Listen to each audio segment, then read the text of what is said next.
Station पर, जहां ये अब्दुल करीम तेलगी नाम का आदमी बेच रहा है फ्रूट्स। पर इसकी किस्मत जल्द ही बदलने वाली थी, क्योंकि यहीं मिले एक आदमी को पता लगा कि तेलगी के पास बीकॉम की डिग्री है, तो उसने उसे अपने पास मुंबई बुला लिया कुछ काम देने के लिए। तेलगी के घर की हालत बिल्कुल भी ठीक नहीं थी, तो वो उन्हीं को सुधारने के लिए निकल गया मुंबई। वहाँ उसे वो आदमी शौकत भाई मिला, जिसका गेस्ट हाउस का काम था, पर इतनी अच्छी तरह चल नहीं रहा था। तो तेलगी ने आते ही उसके काम में चार चांद लगा दिए। तेलगी को अच्छी पगार भी मिली, अच्छी इज्जत भी, और साथ में प्यार भी। उसे पहली नज़र में ही शौकत भाई की बेटी से प्यार हो गया, और कुछ समय बाद उनकी शादी। पर तेलगी के सपने यही नहीं रुके, वो 7 साल के लिए गल्फ गया। उसने ठीक ठाक पैसे कमाए, पर सुकून उसे वापस मुंबई में ही मिलना था, तो वो वापस मुंबई आ गया। यहाँ वो गरीब लोगों के नकली सर्टिफिकेट बना उन्हें यूएई और गल्फ भेजता था, पर पुलिस ने उसे इस काम के लिए जल्द ही गिरफ्तार कर लिया। यहाँ उसे कौशल नाम का एक और कैदी मिलता है। शौकत भाई जल्द ही वकील को ला तेलगी को छुड़ा कर ले गए, पर अब तेलगी को आगे कुछ भी काम करने के लिए अपना नाम पुलिस रिकॉर्ड से हटाना पड़ेगा, जिसके लिए ही वो मिला कौशल के बताए एक वकील गणेश कामले को। तेलगी उस वकील को अपनी बातों में फंसा सारा काम बिल्कुल मुफ्त में ही करा लेता है, ये कहकर कि अगर आज आप मेरा केस सॉल्व कर दोगे तो कल को आपके पास मेरे जैसे बहुत से केस आएंगे, जिससे आपका बहुत फायदा होगा। वकील उसकी बातों में फंस सब करने को मान गया, पर कौशल को जब ये बात पता लगी कि तेलगी ने गणेश जैसे वकील से काम फ्री में करवा लिया, वो तेलगी को उसके साथ काम करने को कहता है।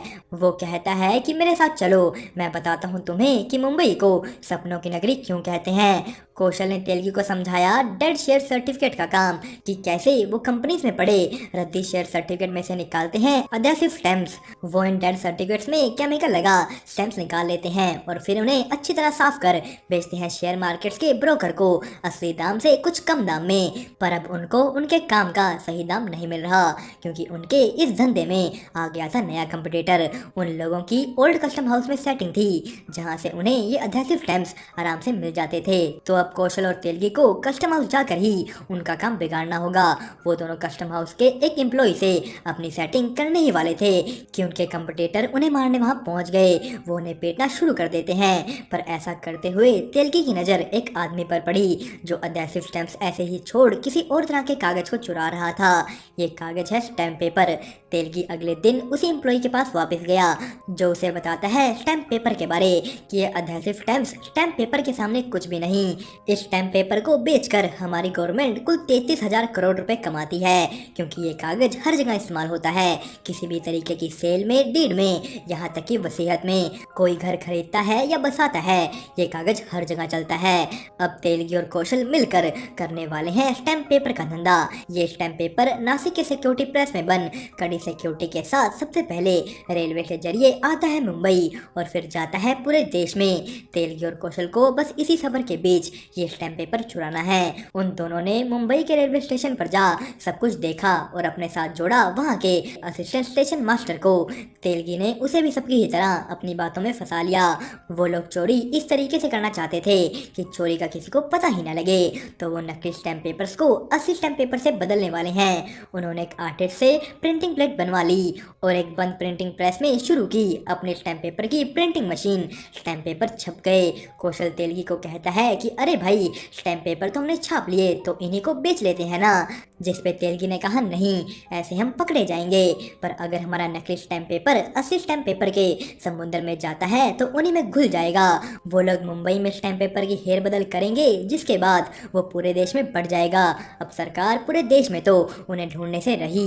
उनको 6 मिनट के अंदर चलती ट्रेन में घुस ताला खोल स्टैम्प पेपर को बदल कर उस पे वापस से सरकारी सील लगानी है, जो उन्हें असिस्टेंट मैनेजर दे चुका है। उन्होंने ये सब कर लिया। स्टैम्प पेपर ले वो पहुंच गए गणेश वकील के पास, पर यहाँ पता लगा कि उन जैसे आम वकीलों को बस महीने में 4-5 स्टैम्प पेपर ही लगते हैं। इनकी सबसे ज़्यादा जरूरत होती है कॉर्पोरेट वकीलों को, पर वहाँ भी वो अपना सारा माल नहीं बेच पा रहे, क्योंकि उनके पास ये स्टैम्प पेपर बेचने का लाइसेंस नहीं था।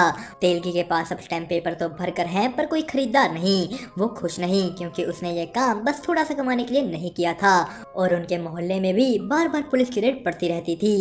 उन्हें जल्द से जल्द कुछ करना होगा। तेलगी सबसे पहले पुलिस को अपनी साइड करता है, उनके मोहल्ले और पुलिस की दूरियां कम करके। वो एक एमएलए के साथ दोस्ती बनाकर, मतलब उसे पैसे खिलाकर कोशिश करता है स्टैम्प पेपर बेचने का लाइसेंस पाने की, पर ऐसा नहीं हो पाया। और कौशल को इन सब चीजों से फर्क पड़ रहा था कि तेलगी जो पैसा सबको खिला रहा है वो उसके अकेले का नहीं, उन दोनों का है। उनके बीच झगड़ा हो गया और फिर हाथापाई, वो अलग हो गए। तेलगी रोते हुए खड़ा हुआ कि अब तो उसे कुछ ना कुछ करना ही है। वो दोबारा एमएलए के पास गया और उसे कहा कि इलेक्शन आ रहे हैं, उसमें आप अकेले तो नहीं जीत पाओगे, मेरा लाइसेंस बनवा दो तो मैं पैसे की कोई कमी नहीं होने दूंगा। एमएलए तेलगी को अपने हेड ऑफिस लेकर गया, जहां वो मिला गरिमा तलपड़े से। तेलगी ने अपना बातों में फंसाने वाला जादू यहाँ भी चलाया और पा लिया stamp paper vendor licence. Telgi Kaushal को लड़ाई के लिए माफ करके एक बार फिर उसके पास गया कि चलो दोबारा से साथ काम करें, पर कौशल को इस झंझट में नहीं फंसना। तो जैसे जैसे तेलगी का काम बढ़ा, उसने अपने भाई सलीम को अपने साथ जोड़ लिया और एमएलए के दो और लोगों को। वो लोग रोज रोज ट्रेन से स्टैम्प पेपर चुराते और नई नई कंपनियों में स्टैम्प पेपर बेचते। तेलगी स्टैम्प पेपर के रूप में पैसा छाप रहा था और थोड़ा थोड़ा सबको खिला रहा था ताकि सारा काम ठीक तरीके से चले। तेलगी ने अपने परिवार के साथ छोटे छोटे सपने पूरे करने शुरू कर दिए, जिससे सब खुश हैं और तेलगी बन चुका है सिस्टम का राजा। पर इलेक्शन के बाद पॉलिटिक्स में एक नया राजा आया, ईमानदार बस सिर्फ नाम से, जिन्हें भी तेलगी ने पैसा खिला अपने साइड तो कर लिया। पर पूरे 1 महीने बाद एक अमीर परिवार के दो भाइयों के बीच उनके बाप की वसीयत को लेकर केस हुआ। तो एक भाई पहुंच गया ईमानदार के पास, उन्होंने तेलगी की मदद से एक 6 साल पुरानी गिफ्ट डीड बनवाई। पर जब वो कोर्ट में गई, अपोजिट पार्टी यानी गरिमा की पार्टी, जिन्हें तेलगी ने पैसे देने बंद कर दिए, उन्होंने ये चीज साबित की कि भला 6 साल पुरानी गिफ्ट डीड पर स्टैंप एक ऐसे वेंडर का कैसे हो सकता है जिसे लाइसेंस ही 1 साल पहले मिला हो। अब इस सब चीजों का ब्लेम अकेले तेलगी पर आने वाला था। कोर्ट ने तेलगी का लाइसेंस कैंसिल कर दिया और उसे जेल भेजने का फैसला सुनाया। पर तेलगी इतना पैसा सभी जगह खिला चुका था कि वो फंसने के बाद भी आजाद है। गरिमा ने इस चीज की बात फिर से असेंबली में उठाई, जिस वजह से ना चाहते हुए भी पुलिस को उसे अरेस्ट करना पड़ा। पुलिस वाले तेलगी को उसके परिवार के सामने ही खींचकर ले गए। पर अब की बार फिर तेलगी को एक आदमी मिला जो कहता है बाहर निकलो, फिर साथ में काम करते हैं। पर तेलगी के बाहर निकलते ही शौकत भाई उसे कहते हैं कि वापस अपनी बेटी और पत्नी के पास मत जाना, उन्हें वो अपने आप ही संभाल लेंगे। पर तेलगी उनकी बात बिना माने पहुंच गया अपनी बेटी और पत्नी के पास। तेलगी अब अपना ये स्टैम्प पेपर वाला काम दोबारा शुरू नहीं कर सकता, तो उसे कुछ और करना होगा। वो करता है उस जेल में मिले आदमी जेके को कॉल, जिसके कहने पर ही वो पहुंच गया नासिक, जहां उसे जेके के साथ दो और लोग मिले जो नासिक सिक्योरिटी प्रेस में काम करते थे। उन्होंने तेलगी को अपना एक प्लान बताया कि कैसे वो सही स्टैम्प पेपर की क्वालिटी कम दिखा उसे रिजेक्ट कर देंगे और फिर वही रिजेक्टेड पेपर बेचेंगे। पर तेलगी को ये आइडिया बिल्कुल भी पसंद नहीं आया, क्योंकि वो कुछ बहुत बड़ा करना चाहता है। वो जेके के साथ नासिक प्रिंटिंग प्रेस के एक ऑक्शन में गया, जहां मशीनों के अलग अलग सामान बेचे जाते थे और उसे वहां दिखी एक प्रिंटिंग प्रेस देखते ही तेलगी के दिमाग में एक बहुत बड़ा आइडिया आ गया, खुद स्टैम्प पेपर छापने का। पर यह काम करने के लिए उन्हें अपने साथ जोड़ना पड़ेगा प्रेस के सबसे बड़े ऑफिसर, वहां के डिप्टी मैनेजर मधुसूदन मिश्रा को, क्योंकि जब भी कोई प्रिंटिंग मशीन बंद की जाती है उसके पार्ट्स को मिश्रा और गवर्नमेंट ऑडिटर की देख रेख में अलग किया जाता है और मिश्रा की ही नज़र में वो अलग अलग कंपनियों को बेचे जाते हैं और सबसे जरूरी चीज प्रिंटिंग प्लेट्स भी डिस्ट्रॉय कर दी जाती हैं। पर मिश्रा को साथ जोड़ना इतना आसान नहीं, वो बहुत ही ईमानदार आदमी था। तेलगी उसे गिफ्ट देकर अपने साइड करने की कोशिश तो करता है, पर मिश्रा ने तेलगी को अपने ऑफिस में बुला उसकी बेइज्जती कर धक्के मारकर बाहर फेंक दिया। अब तेलगी को इस चीज का बदला लेना था। वो जानबूझकर अपने घर तक को गिरवी रख उस मधुसूदन मिश्रा का पैसे देकर प्रमोशन करवाता है, जिससे उसकी अकड़ खत्म कर सके। उसको एहसास हो कि जिस प्रमोशन के लिए वो 10 सालों से रगड़ रगड़ कर ईमानदारी से काम कर रहा है, वो तेलगी ने 2 दिनों में बस पैसे देकर ही करवा दिया। सब कुछ बिल्कुल तेलगी के हिसाब से हुआ।